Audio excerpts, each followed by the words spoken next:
How you guys all doing today? Welcome back to the GSMC Chip Shot Football Podcast, brought to you by the GSMC Sports Network.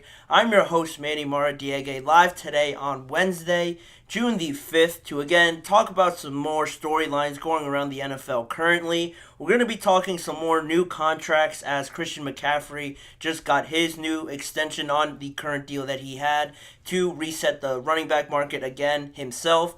We're going to be talking about that, and also this discussion I wanted to get into with all the wide receivers now getting a lot more lucrative deals, how the evolution of the NFL has sort of played into why these wide receivers are looked at as more valuable now than a few years past, and why they're getting more money now as the NFL continues to push more of a passing game than a running game per se, and also some more rankings on the receiver groups as well, this time in the AFC West. All those and much more are coming up on today's show, so please remember to like, follow, and subscribe to the GSMC Chip Shot Football Podcast. And as a reminder, if you have any questions or comments, use the tip and donations link, gsmcpodcast.net, as you see there on your screen.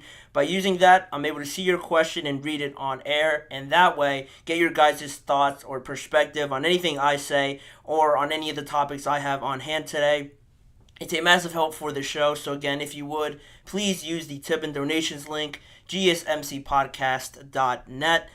But back to the main topic, the one I wanted to start off with, Christian McCaffrey resetting the running back market again, because he did it before. He was the highest paid running back already, but now, as it was announced yesterday, the new contract extension between the 49ers and Christian McCaffrey saw him receive a 2-year extension worth $38 million on that, meaning that he will get that salary bumped up to about $19 million per year from that $16 million per year that he was already on. And also, like I mentioned before, his total salary just from this year into this new extension will jump up and be increased by $8 million, and also he'll get $24 million more in guaranteed money.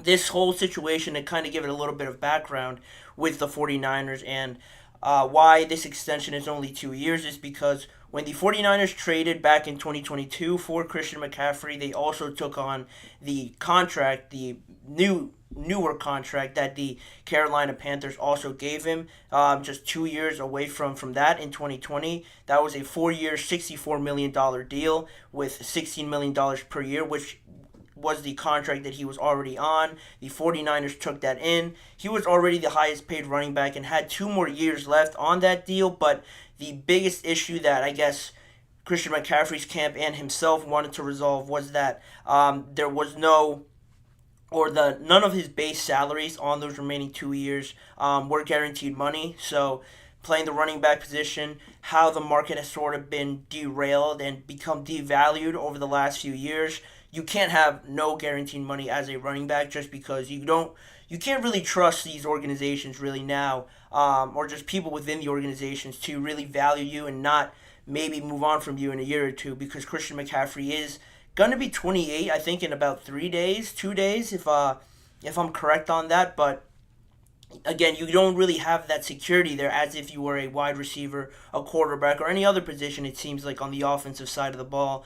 The running backs need to look out for themselves, and that's why we get this new extension now with Christian McCaffrey. And just to break it down a little bit more, as I was scouring through the internet and through Twitter, I saw that Spot Rack did a pretty good job of explaining the true value, if you break it down even more, as to how it all pans out for the rest of the time that Christian McCaffrey is probably going to be on the San Francisco 49ers.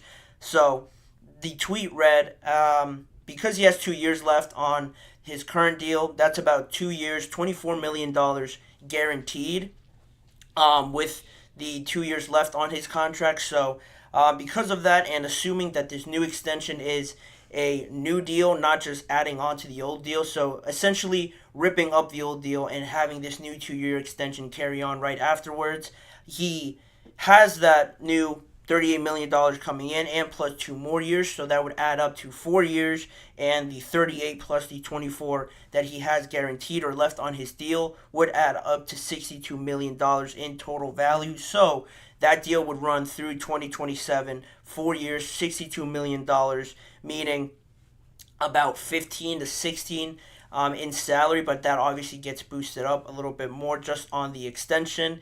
And that really, if you look at it into another aspect of this, that would carry him into his 30s, 31 years old exactly by 2027. So again, that comes with some more narratives now. Do you feel comfortable playing a running back that amount of money, still being the highest paid in the NFL into his 30s?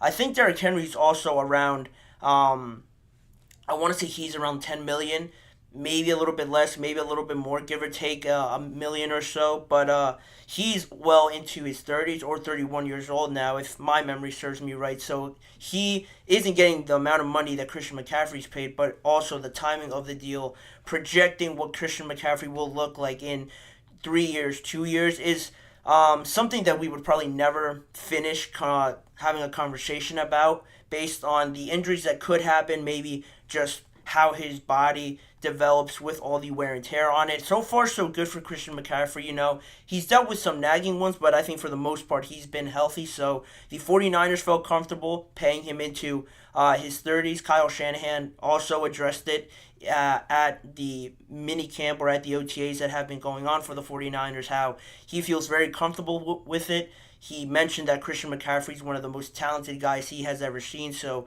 really not worried about the injuries or paying a guy into his 30s. If he's good, he's good is basically the message that Kyle Shanahan was trying to relay there. And now also, how this is not just great for Christian McCaffrey, obviously, for getting all this security and money, but also for the 49ers, because with this new extension, fixing around the salary cap a little bit, it creates about $7.4 million in cap space for the 49ers, and you add that on with the $18 million they also received from the post-June 1st release designation of Eric Armstead.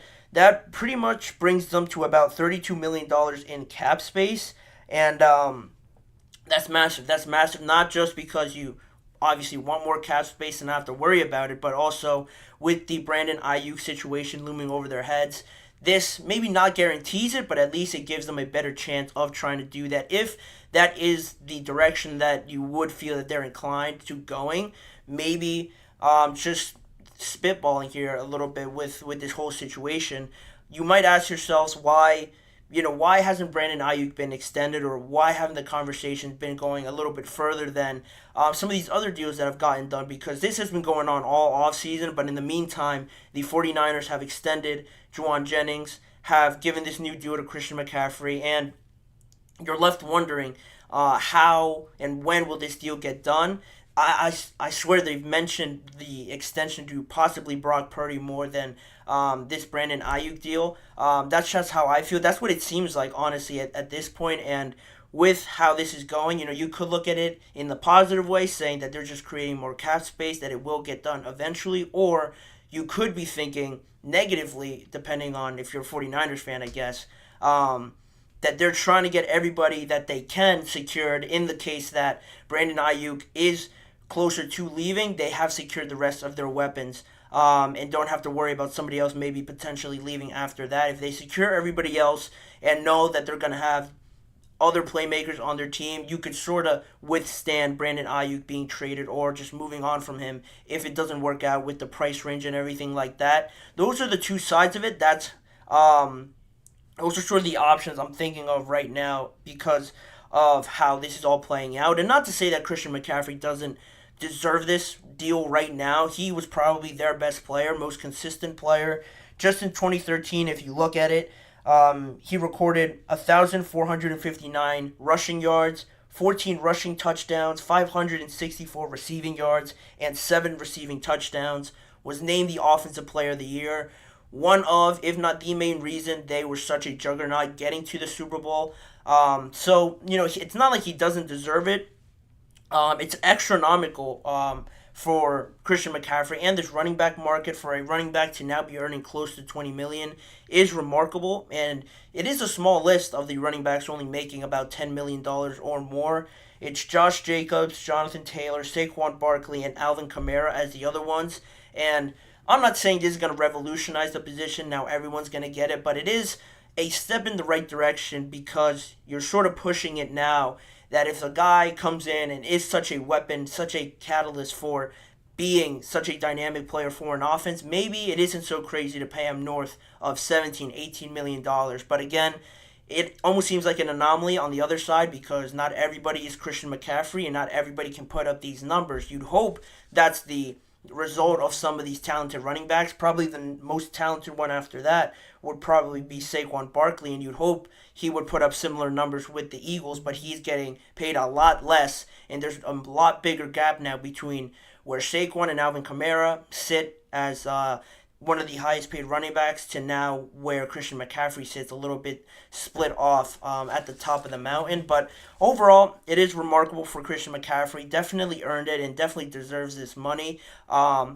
heard a good point today in our production meeting that if you look at some wide receivers that are getting paid a lot more, some wide receivers are getting paid $26, $27 million, and you could argue that Christian McCaffrey is a lot more vital to the 49ers than those wide receivers are, who might be the second option on their team. So that's another thing to consider, not to devalue the running backs too often, because a lot of times they do a lot more than some of these wide receivers are getting paid, or tight ends, or whatever the case may be, and they're not getting paid as such. It is a problem for a running back and how the league views the evolution of the game going forward, but McCaffrey gets paid accordingly, and good for him, good for the 49ers to secure one of their, if not the most vital piece to their offense. But on that topic, it does allow me to transition into a break right now, but also in the segment right after the break, talking about the evolution of the game, how the devaluing of running backs and sort of the elevation of the passing game has shifted this momentum from the NFL to pay the wide receivers more and more, give them more and more money because of how the NFL is becoming a lot more passer friendly over these last few years. I'll get more into that after the break, like I mentioned, so don't go anywhere. You're listening to the GSMC Chip Shot Football Podcast. Like I'm losing my mind. Is everybody in the world blind? Please, Lord, give me a sign, a sign. I feel like I'm losing my mind. Is everybody in the world blind? Please, Lord, give me a sign, a sign. I wanna be the greatest. Everybody on the fake shit. I look around and feel like everybody is the fakest. I make this every day and I'm impatient, hoping one day I blow up from the basement. Statement, the top is so vacant. I don't hear shit that I think is amazing. Waiting for my day when I'm playing sold out shows for 1,000 faces. Hey, give me that crown, get in my way and to be put down. It ain't your place, all this my town. If I want that shit, then I'll get it right now. I'm losing it, the news that fits. I'm losing shit, a stupid myth. You choose to live or choose to dip. You choose to fight or lose your grip and lose a gift. Oh, I feel like I'm losing my mind. Is everybody in the world blind? Please, Lord, give me a sign, a sign. I feel like I'm losing my mind. Is everybody in the world blind?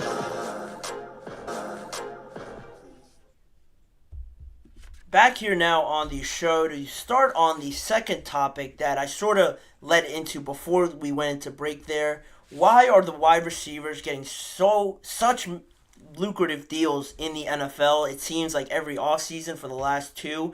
And, why is that? Why has there just been this shift, it seems like, in the last few years? Well, after Justin Jefferson received his extension on Monday, 4 years, $140 million, $35 million per year on a base salary, that brings the total to 8 wide receivers who have gotten pretty massive deals just this offseason. And it is crazy because we're only in the start of June, basically, and there's already been close to 10 wide receivers that have been getting paid pretty well. If you just look at it, looking at the numbers here, I mentioned Justin Jefferson, A.J. Brown, 3 years, $96 million total. $32 million per year, $84 million guaranteed. Amon-Ra St. Brown, another one, 4 years, $120 million total, $77 million guaranteed, and about $30 million per year. Then you look also to Jalen Waddle, 3 years, $84 million, $28 million per year, $76 million guaranteed. And it goes on also, most recently, also to Nico Collins, 3 years, $72.5 million, $24.25 million per year. And then you also have $52 million guaranteed as well for Nico Collins. So that's only a handful. I still could have read 3 more: Devontae Smith, Jerry Jeudy, and Michael Pittman, also all getting paid around $25 to $24 million, other than Jerry Jeudy, who's making 17.5. But all of those have gotten done this offseason, and to think that that's a lot, you still could have Jamar Chase, T. Higgins, CeeDee Lamb, obviously, all could be going down in this offseason as well. If these teams are smart and get these deals over the hump, you might not have to pay too much if you get it done beforehand. But why is this all sort of happening right now? Well,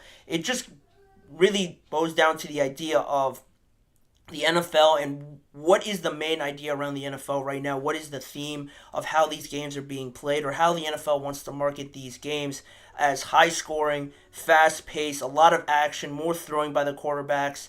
There's obviously a reason why Patrick Mahomes is the biggest star. Obviously because he is deserving of it. He has all the talent, can't make all the throws, but because it's such a pass happy league now and you have more opportunity to do that, it just amplifies everything, not only for the quarterbacks, because they're rightly so getting paid a lot of money. They're still the better ones off getting paid these huge deals, but slowly the wide receivers are getting up there and getting paid now $35 million per year as the total or the maximum value, but that wouldn't surprise me to grow in a few years to maybe close to 40. Eventually, I would have to assume, the way that the NFL is going with being more pass happy, being more pass friendly, to get these guys and view these guys as pivotal pieces to championship successful teams over and over again. And not to say that they're not, because obviously if you have a talent like Justin Jefferson, like an A.J. Brown, Amon-Ra St. Brown, Jalen Waddle, if you have him and Tyreek Hill on the same team, obviously that's going to lead to success. You're going to have good results because of that. All these guys that I mentioned in the offseason that got these deals, all of them are arguably one of the best at their position. They're all wide receiver ones, all had 1,000 yards, and all of them made the playoffs except Jerry Jeudy and Michael Pittman. But at the same time, and Justin Jefferson also didn't make the playoffs, but most of them were playing into January. Most of them had the 1,000-yard seasons, and stat-wise, results-wise, they're up there among the best. They do contribute a lot, I want to emphasize, to these teams and their success, but only one of them, out of all these guys that got paid this year, made it the furthest to the conference championship, not even the Super Bowl. Only Amon-Ra St. Brown made it the furthest out of all these guys that are getting paid, and he made it to the NFC Championship game. Arguably could have been in the Super Bowl, but the way that game went, because of the point that I'm going to get into, he only made it to the conference championship, the only receiver out of the 8 that I mentioned to make it that far. And then you look at another stat that I researched. Since 2021, the NFL has had 3 different wide receivers surpass the 1,500-yard mark, and none of them made it to a Super Bowl. Only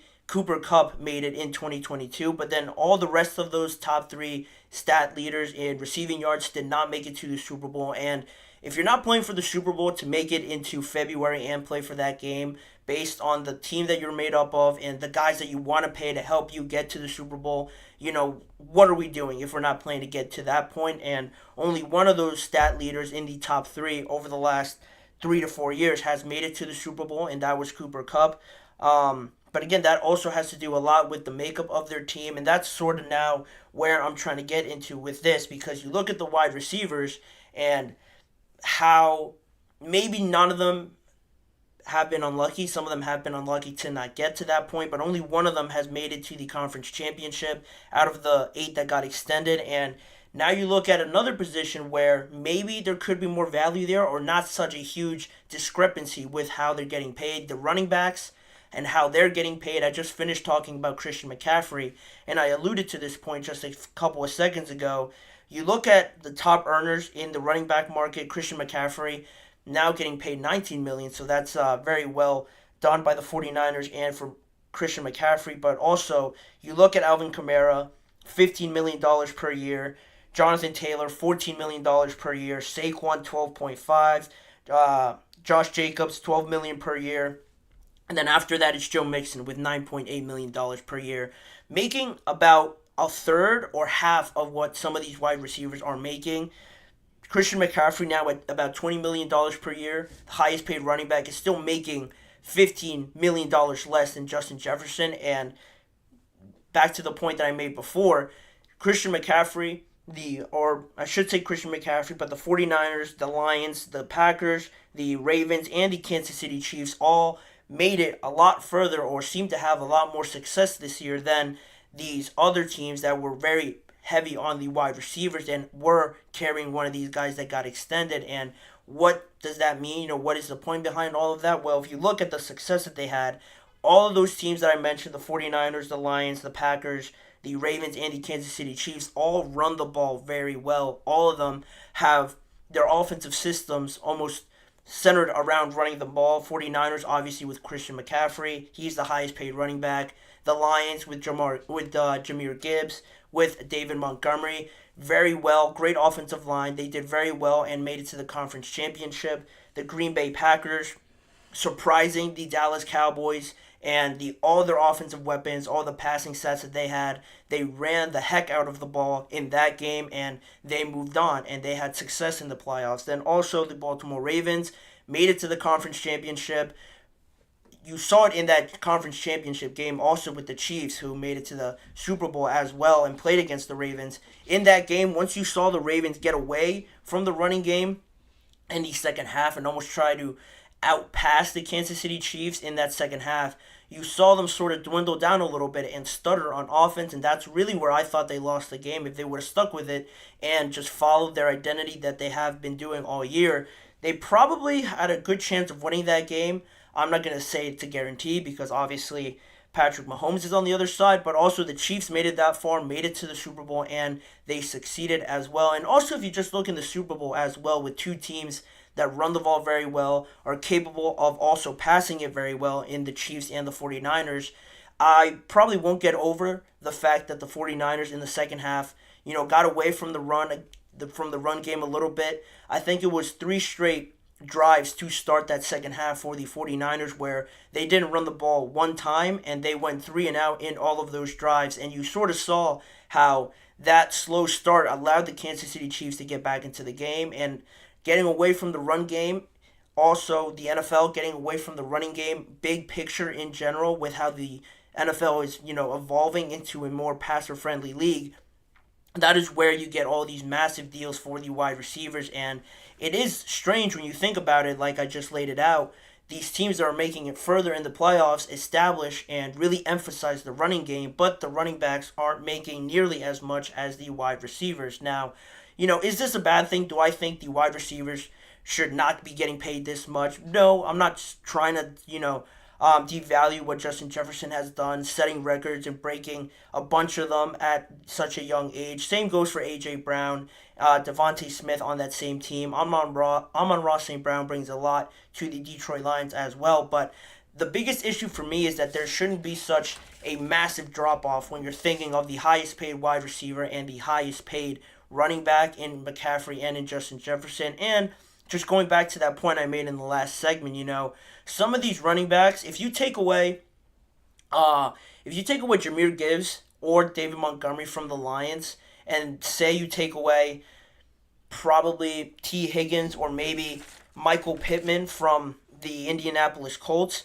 the drop-off in talent you would see might be greater in the Lions losing David Montgomery and their running game or Jahmyr Gibbs than it would be for the Colts in losing, Michael Pittman. They could still find success with a great running back that they have, with the other weapons that they also have on their team. It's very hard to find a team now, a very competitive team, that doesn't have 1 or 2 good wide receivers, but oftentimes they don't have one bell cow that carries the mantle a lot for them, like the 49ers, like the Chiefs, like the Ravens a little bit, now with Derrick Henry. If you take away one main bell cow on a team, I would probably argue that it would be a greater loss if you took away that running back than it would that wide receiver. Just again, because it is, in my opinion, easier to defend, and there's a greater risk of not succeeding with the pass than it is with the running game because teams could just cover it a lot better. And it once you throw it once and throw it twice, then you're really not gaining any yards, at least if you were to run the ball, just in simplest terms. And again, going back to the 49ers game in the Super Bowl, they passed it over and over again. You gain no rhythm that way as well, which is another point that, builds into this whole topic of the running game is slowly getting devalued more and more. I think this deal for Christian McCaffrey has helped it now to get some people to realize maybe this isn't so crazy to pay a running back this much. Again, not a lot of people can say that they are Christian McCaffrey or even close to Christian McCaffrey, but now that someone has done it, maybe it'll get more people to buy in and get a running back. If they find one that's super talented, get them to be paid around $17-18 million, and then slowly you start building on that. And now how the Chargers get included into this conversation, how Jim Harbaugh is sort of trying to build that offense through the running game, not really having such big name wide receivers. He comes into this league trying to punch everybody in the mouth with a big offensive line, building it through the trenches, having one or two great running backs and doing it that way. How successful he is in doing that, I think, will only add to this conversation to try and get the running backs back up there in value compared to these wide receivers. I'd like to see it get to that point, but again, how the NFL markets this, it's just not as attractive, as exciting as seeing a 30 to 40 game. If you have two teams running it all the time in a game, you're going to get these 17 to 10 games, 17 to 14 games. And again, it's not such a big draw, but again, for some people it might be if you like seeing an ugly game like that. I think it's nice to be thrown in there once in a while to just break up the monotony of seeing all these high-scoring games, seeing some defense out there. It can't hurt. I don't think everybody hates the idea of that. I certainly don't, and hopefully it starts to be pushed more back that way to find some sort of balance, but that's where it stands right now in that topic. I saw these deals getting done, so I wanted to bring that up and think, why is that? The way that the NFL is evolving seems to be the biggest reason for the running backs and the wide receivers and that massive discrepancy in how each of them are getting paid. But that is where we'll leave that topic, and we're going to continue on to, strangely enough, talk about some more wide receivers in my rankings on this episode, this time in the AFC West. Talking Chargers, Broncos, Raiders, and the Kansas City Chiefs, of course. Find out where they all rank in my power rankings in just a few seconds. Don't go anywhere. Looking for your daily fix of sports talk without having to pay for it? GSMC Sports Network is available on YouTube. Just search GSMC Sports Network. Get your fix of daily sports talk shows on YouTube, absolutely free. NFL, college football, NBA, MLB, MMA, UFC, fantasy football, and so much more. GSMC Sports Network has shows running all day long, with new sports shows starting every 2 hours. Just like on your favorite cable sports channel, except GSMC Sports Network is absolutely free. Just search GSMC Sports Network on YouTube to catch one of your new favorite shows, like the GSMC College Football Podcast, Chip Shot Football Podcast, Hoops and Heels Women's Sports Podcast, GSMC Basketball Podcast, and so many more. Check it out for yourself. GSMC Sports Network, now available on YouTube absolutely free. Search GSMC Sports Network on YouTube right now. Back here now on the show to continue on talking more wide receivers, this time in the AFC West, and how these four teams stack up in my rankings of their receiving groups. I just finished talking about the Los Angeles Chargers, and that's exactly where we're going to start in my rankings. Unfortunately for the Chargers and for Jim Harbaugh, they do come in as the number 4 ranked team in my rankings this episode, just because big losses this offseason and some of their weapons. Obviously the biggest one in Keenan Allen. You also lose Gerald Everett to the Chicago Bears as well, and also Austin Eckler, who is a running back but did add to the passing game a little bit, and now you just have a lot of unproven, really unreliable guys just of right now because they've struggled really to gain some consistency in the offense, which probably played a majority of the fault in how some of these guys developed. But you look at a guy like Quentin Johnson, not the best of years last year in his rookie season, had a lot of bad drops and just really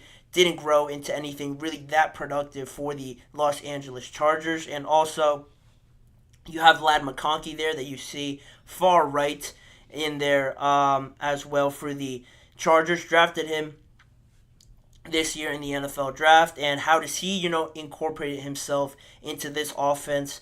Not a surprise that the Chargers drafted him, but just a massive addition potentially in this new offense for the Chargers, and also Joshua Palmer there in the middle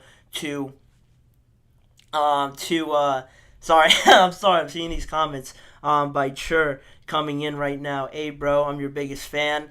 I appreciate that. Keep watching the show, and let me know what you think of these rankings. But continuing on with the Chargers and seeing how they evolve now into this style, a change of identity like I just mentioned in the previous segment with Jim Harbaugh, and seeing how he comes and try to reevaluate the running game and really make this all about the run.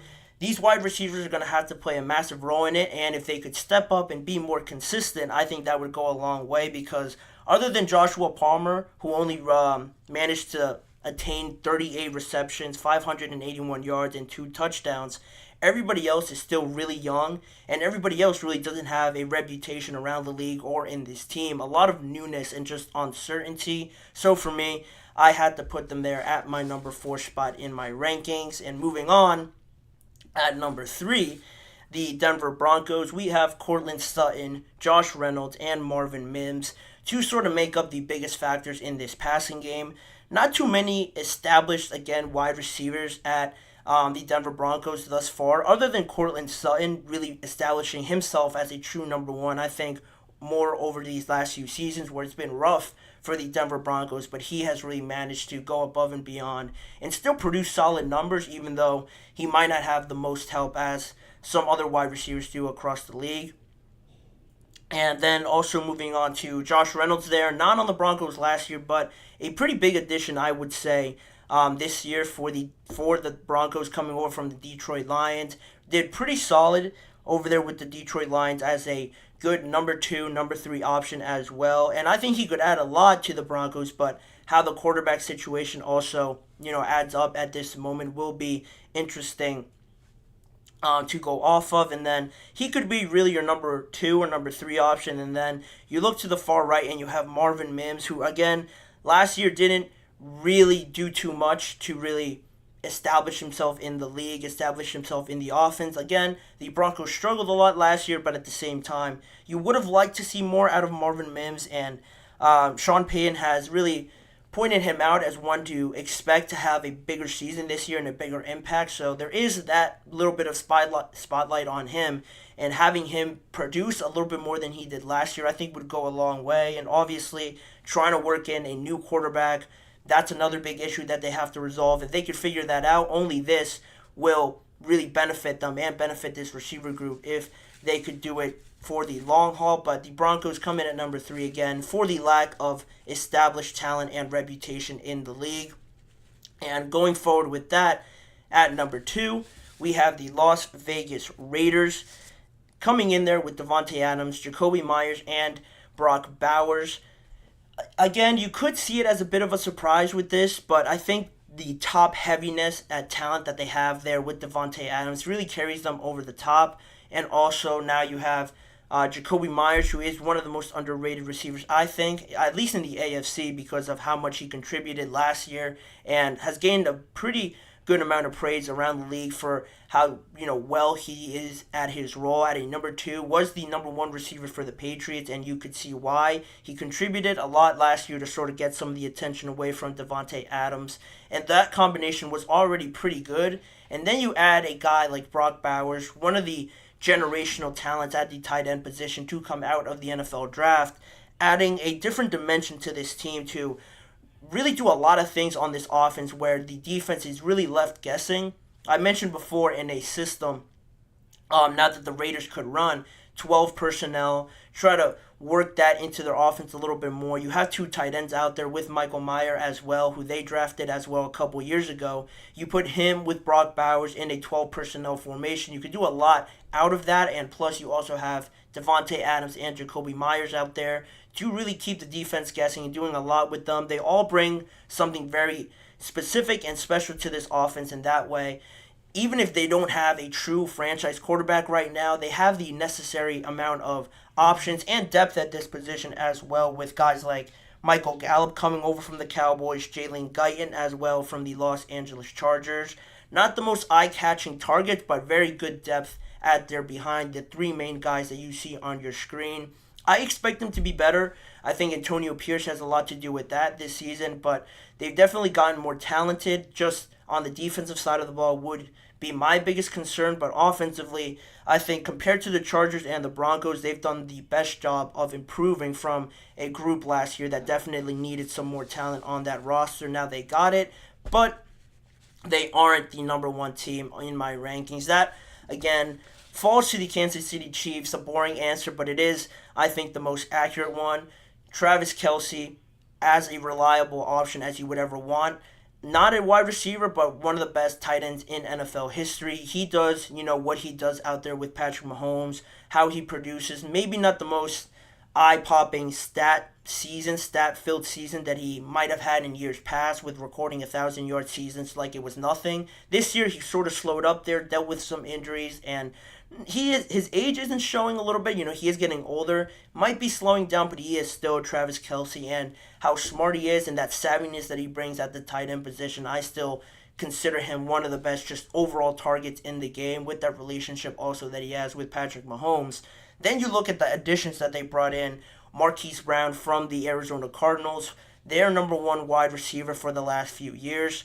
Struggled again with injuries and Kyler Murray not being in there, but the biggest topic that I will get to with Marquise Brown, with Rashee Rice, and also another weapon that they added in the NFL draft in Xavier Worthy, the speed that just comes with this offense now. Even Isaiah Pacheco, who isn't a receiver, but just out of the backfield, how fast he is, that's the one thing you just can't teach. You really can't do too much about having a guy line up across from you, and if you just know that he is faster, at one point in a 60-minute game, he is going to get by you at least once, or if not a couple of times, with how well Andy Reid schemes this offense.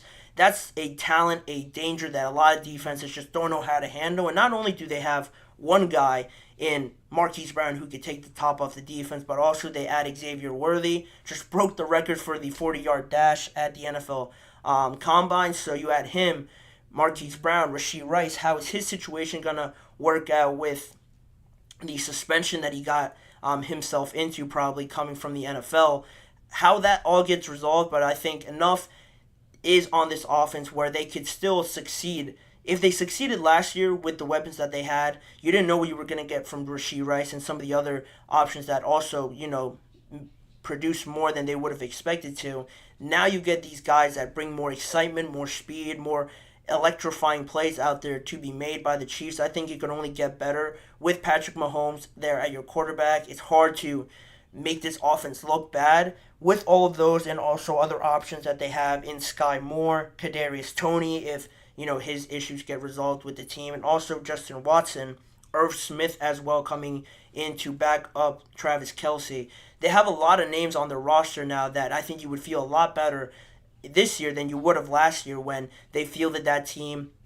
A lot of uncertainty from the receiving group. Yeah, they struggled at times in the regular season, but they ended up winning a Super Bowl. And if they won a Super Bowl with that team, they only got better. So you could sort of guess at what I'm trying to incline here if they got better on offense compared to last year and they won the Super Bowl. So they make it as my number 1 ranked team. They got better, speed all over the place, impossible to defend all those options. They fall at my number 1 spot. And as always, let me know what you guys think of my rankings in the live chat box or also in the comments section afterwards. And with that, we'll put a pin in that conversation and we're going to move on with the rest of the show. And when we come back, we're going to talk some more on a couple of topics here on today's show. Mandatory minicamp started this week.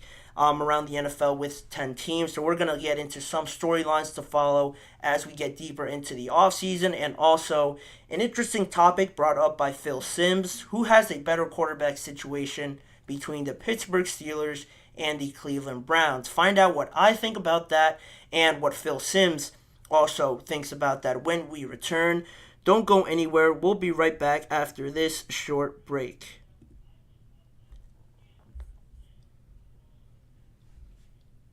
For the best and latest podcasts available anywhere, go to the podcast app on your cell phone and type in GSMC to access free content-rich podcasts on health and wellness, book reviews, sports, entertainment, relationships, social media, movies, technology, finance, and even weird news. Subscribe and download the GSMC Podcast Network's family of shows, available everywhere podcasts are found.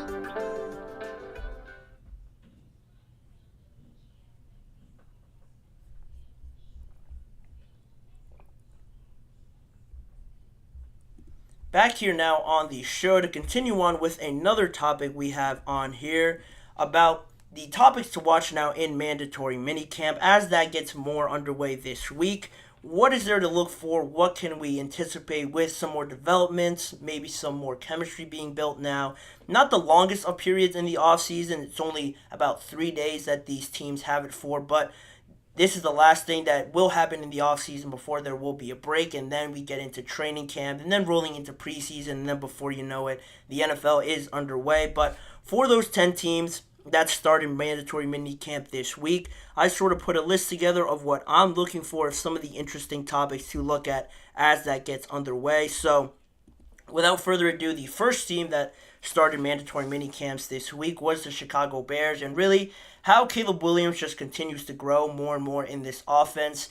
There were stories, some rumors about him struggling last week at OTAs. Not everybody had to be there now at mandatory minicamp. Obviously, it is a requirement for these players to be there. You have more of that offense being filled out. How does that help Caleb Williams in his process? He has been doing very well so far, but other than those struggles, that has been the latest doubt around him. But how he continues to build that chemistry with Keenan Allen, that's also there. Rome Odunze coming back again from that little injury that he had.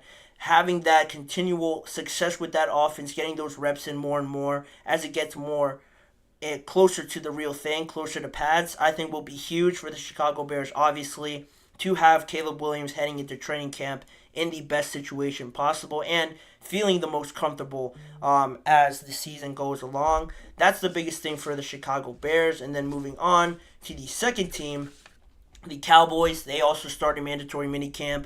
Was reported some doubts about CeeDee Lamb maybe showing up. You know, he has to be there, but at the end of the day, he was not there. He was still absent so far through this week, not at mandatory minicamp. But on the bright side, the Cowboys do get Micah Parsons back, and he sort of went into why he was away, why he didn't show up to the voluntary portion of the offseason just to get healthy and get right. But CeeDee Lamb, by not being there, it will cost them a good amount of money. I forget exactly what the fine is, but he will be getting fined for each day that he is not there. So he is still holding out for a contract. How does he return? In what shape he comes back? What does he have to say? If he does show up to training camp without a deal, I don't anticipate that happening, but how does that whole dynamic work with the team and that relationship? Michael Parsons came back and he didn't have any ill feelings or anything. He just was trying to get healthy, doing his own thing in the offseason like he typically does, but that is something to monitor if we see any progression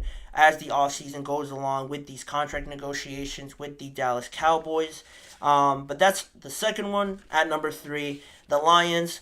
It was mentioned before how they're looking to evolve Jahmyr Gibbs' game a bit more, specifically in the passing game. And I thought that was very interesting just because the wide receiver depth that the Lions have wasn't the best, I would say, in the NFC North, other than Sam Laporta and Amon-Ra St. Brown. And Jameson Williams, I guess, but he really hasn't grown into the player that I believe he can be as of yet. Now having Jahmyr Gibbs explore that area a bit more, I think is very smart to do it because he is very dynamic out of the backfield, how quick he is. And if he could just, learn some leverages, learn all these small intricacies of maybe working out of the slot and running some specific routes, I think he would be very successful as a wide receiver. And to use him as that Swiss Army knife, almost like Deebo Samuel is used with the San Francisco 49ers. No, I'm not saying that they're compatible at this moment based on talent and everything. I would probably think most people would take Deebo Samuel, as would I, at this point, but similar role that I think the Lions will try to use Jahmyr Gibbs at in their offense, and I like it. I want to see how that develops more and more in this Lions offense. If they could do that, make this offense even more dynamic than it was last year, you have a great chance of making it back to the conference championship in 2024. Then, as we move on, the next topic, the Houston Texans, how do they just incorporate all of these new weapons into their offense, other than getting back Tank Dell and seeing how he's looking after his injury and that unfortunate incident that happened down in Florida? How is he looking? Obviously, Stephon Diggs in a new team, presumably one of the main targets for CJ Stroud. All these guys could be number one targets, so just an excess of riches there down in Houston. How does CJ Stroud also develop and build more into that leadership role and incorporating all the receiving options that he has, but also Joe Mixon there out of the backfield? They're already being touted as Super Bowl contenders, AFC Championship contenders, so how quickly they, gel together and know the playbook and really build chemistry with CJ Stroud, it'll just bring better results for them as the season kicks off in September. Then the next team I wanted to talk about is the Indianapolis Colts. Really the biggest thing is Anthony Richardson's health. Where's he at in his rehab from that shoulder surgery that he had, and also the young talent that they also have on offense. You see A.D. Mitchell there on your screen. He has been very impressive so far through OTAs and rookie minicamp and whatnot. How does he get incorporated into this offense more and more? And how really a big of a contribution he can make right away, because I think this offense could be very exciting with Anthony Richardson and Jonathan Taylor back there running the game, managing, controlling the pace of play with the running attack. And then you had a dynamic weapon like A.D. Mitchell, along with Michael Pittman and Josh Downs as well in his anticipated second year in the NFL. They have some weapons on this Colts team, but just how they sort of mature and evolve into a bigger responsibility with some of these young talents quicker, I think would go a long way. And how does Anthony Richardson look after missing a lot, mostly all of his first year? Those are really the biggest things as the offseason goes along for the Colts. And then you have the Miami Dolphins. Really, at this point, I forgot to change the title there, but the Miami Dolphins was speculated that Tua could miss the this mandatory part, working out his contract, but he is still there. He is present at the mandatory part of this. So, oddly enough, very interesting look from Tua. I was very surprised here. Not to side note too much, but very interesting look there for Tua.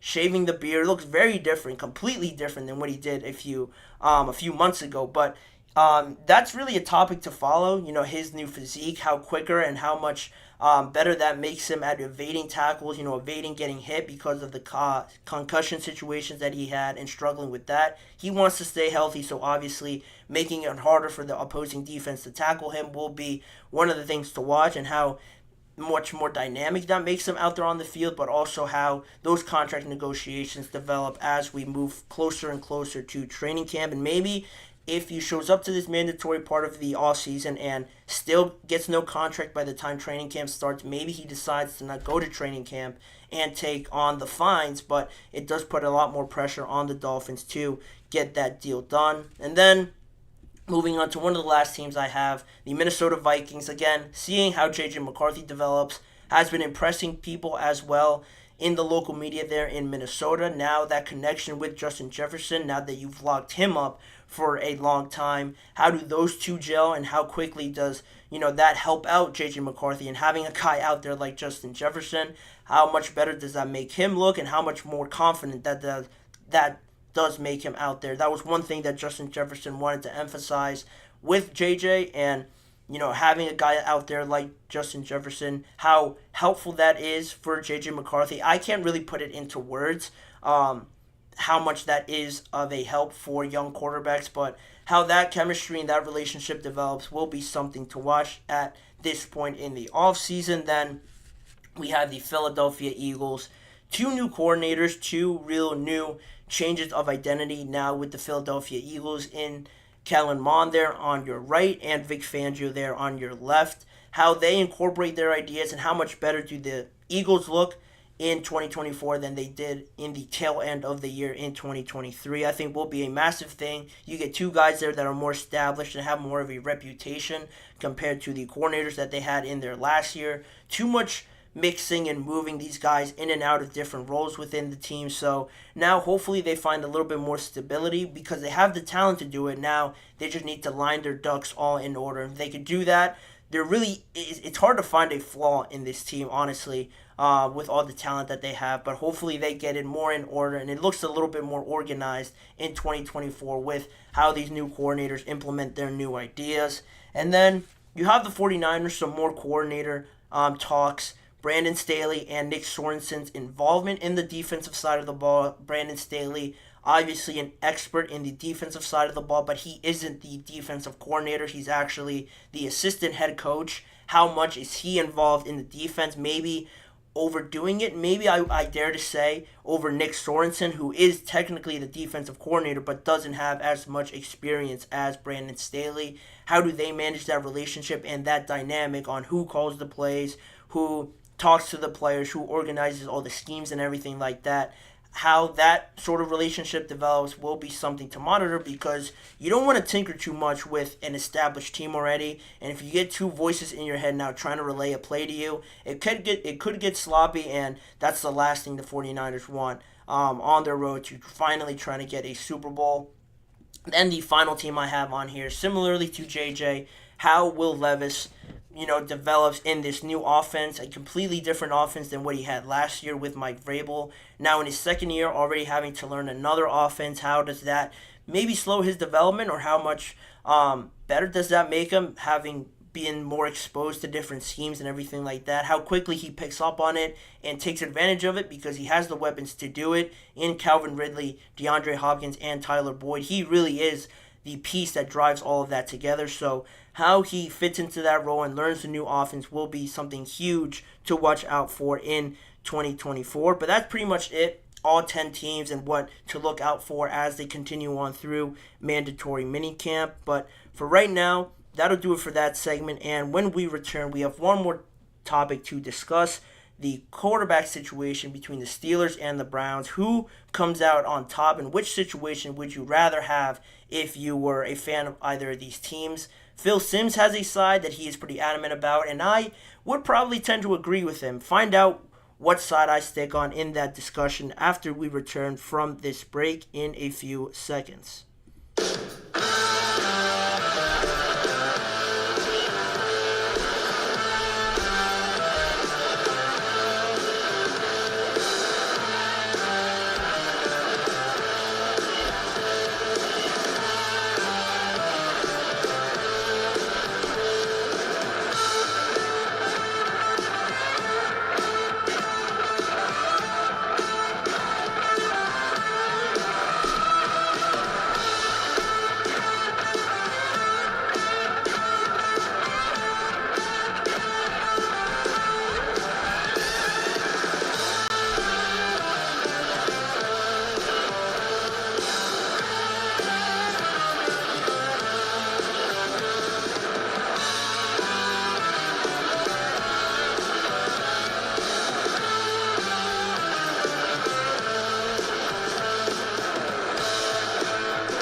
Welcome back to the GSMC Chip Shot Football Podcast, and getting into our last segment around the quarterback situation between the Steelers and the Browns. Who has a better quarterback situation at this point in the development, in the path that each of these teams has been going through?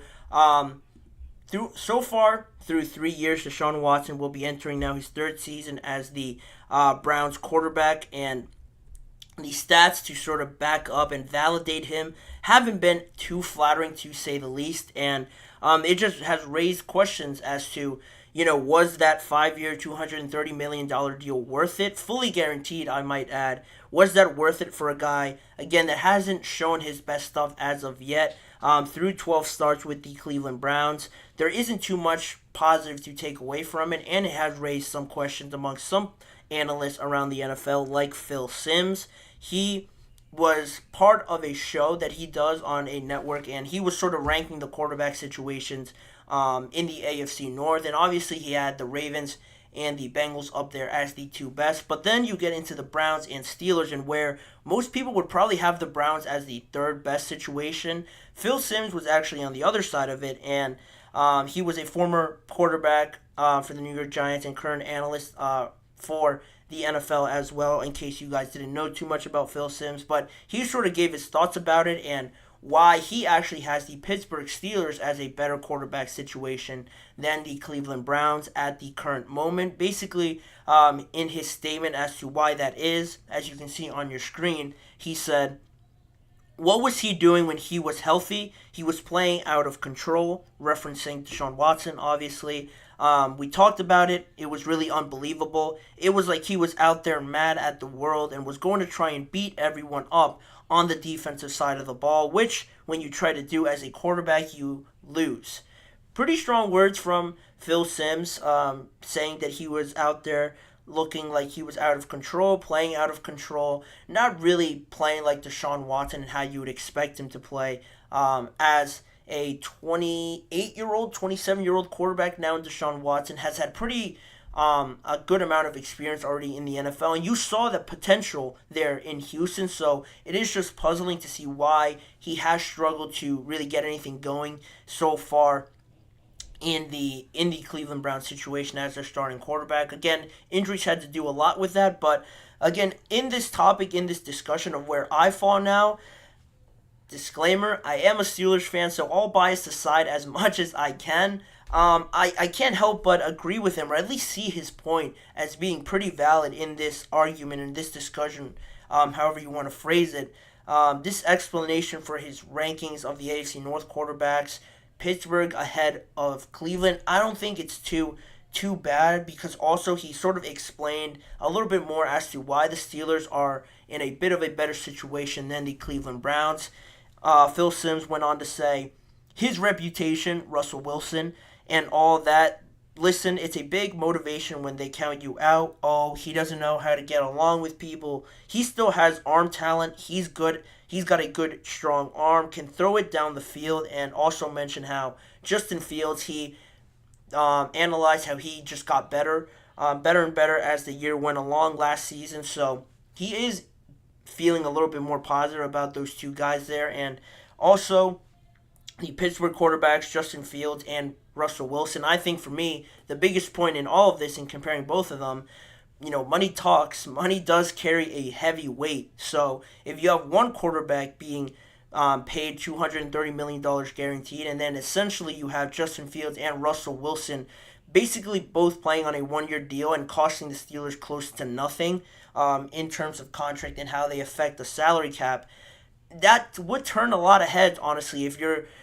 really having nothing to lose in these two quarterback options that you have in Justin Fields and Russell Wilson, compared to a guy that you're already handicapped, or handcuffed, I should say, more so for the next 2 years, 3 years, and $230 million is going out of your pocket to him. For him not to produce yet, you still have hope that he can do it. I'm still pretty hopeful that Deshaun Watson will show his true potential now in the third year for the Cleveland Browns. But so far, based on the results that you see, I think just based on that, you have to give the nod to the Steelers, just based on that simple fact. And also, based on what you're getting for the price there, like I mentioned, it's hard not to bet on the Steelers as a better situation. Also could say that now Justin Fields and Russell Wilson are arguably in a better team and better situation than they were last year, where they might not have put up the most eye-popping numbers, but if you compare that to Deshaun Watson in terms of games played, the yards, the interceptions and touchdowns and completion percentage, all three of them are very similar in the 2 years that Deshaun Watson has played for the Cleveland Browns and just last season for Justin Fields and for Russell Wilson. In games played, Deshaun Watson in the last 2 years has played 12. Russell Wilson played 15 last year and Justin Fields played 13. So in one season, they've already played more than Deshaun Watson. Then in terms of yards, just passing yards for Justin Fields, he recorded over 2,500. Russell Wilson was over 3,000 passing yards last year, and Deshaun Watson in 2 years for the Cleveland Browns has had only 2,217 passing yards. Again, less than Fields and Russell Wilson in just 1 year last year. And also, Fields adds another dimension with his running ability, 4 rushing touchdowns and 657 yards to go along with the passing numbers. Interceptions, Justin Fields in 1 year, 9 interceptions. Russell Wilson, 8 in 1 year last year. And Deshaun Watson, 9 in 2 years. So that's a bit more flattering for Deshaun Watson. And then in touchdowns, 14 touchdowns for Deshaun Watson through 2 years for the Cleveland Browns. 26 last year for Russell Wilson. And 16 for Justin Fields last year as well. Passing touchdowns, 20 total touchdowns if you include the rushing ones as well. And then the completion percentage, Russell Wilson takes that with 66%. Deshaun Watson in 2 years at 60% completion percentage and 61% completion percentage for Justin Fields. So the stats are virtually the same for all three of those guys, if not just a little bit better for Justin Fields and Russell Wilson in just one season last year compared to 2 for Deshaun Watson. And it might seem like it is pretty evident, like I'm trying to make it seem evident, but, it's hard to go against those stats, and it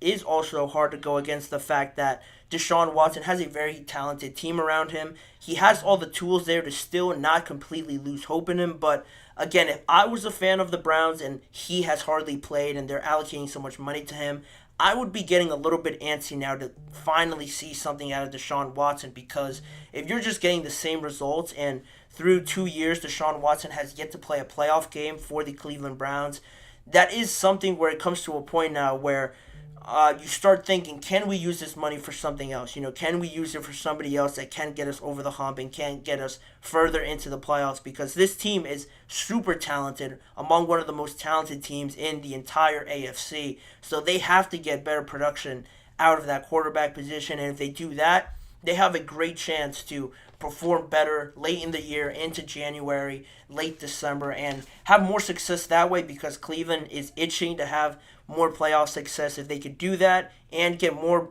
quarterback production from Deshaun Watson, hopefully in this year, then it'll shut a lot of people up. It'll shut a lot of analysts up like Phil Simms.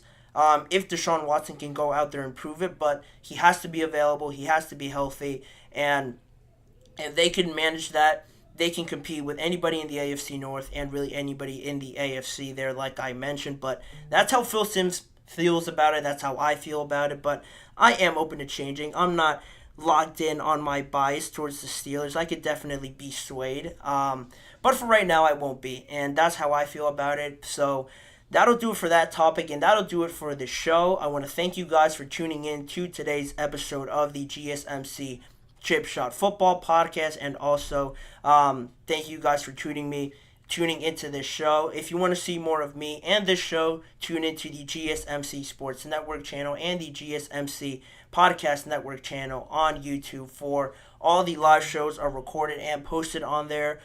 YouTube shorts are also on there and available for you guys to tune into. Then you have individual segment videos. If you don't want to watch a whole video or a whole live show, don't have time to, you can tune into a specific topic of that show. And also, please remember to like, follow, and subscribe to the GSMC Chip Shot Football Podcast, as well as checking out the network on other social medias like Facebook, Instagram, Twitter, and TikTok for other topics on the network other than just sports as well. Thank you guys again for joining me on today's episode, and as a reminder, tune in every weekday at 6:30 p.m. Eastern Time for more football discussions and NFL conversations with me, Manny Maradiaga, as your host. Signing off for right now, and hopefully I see you guys back here again with me tomorrow.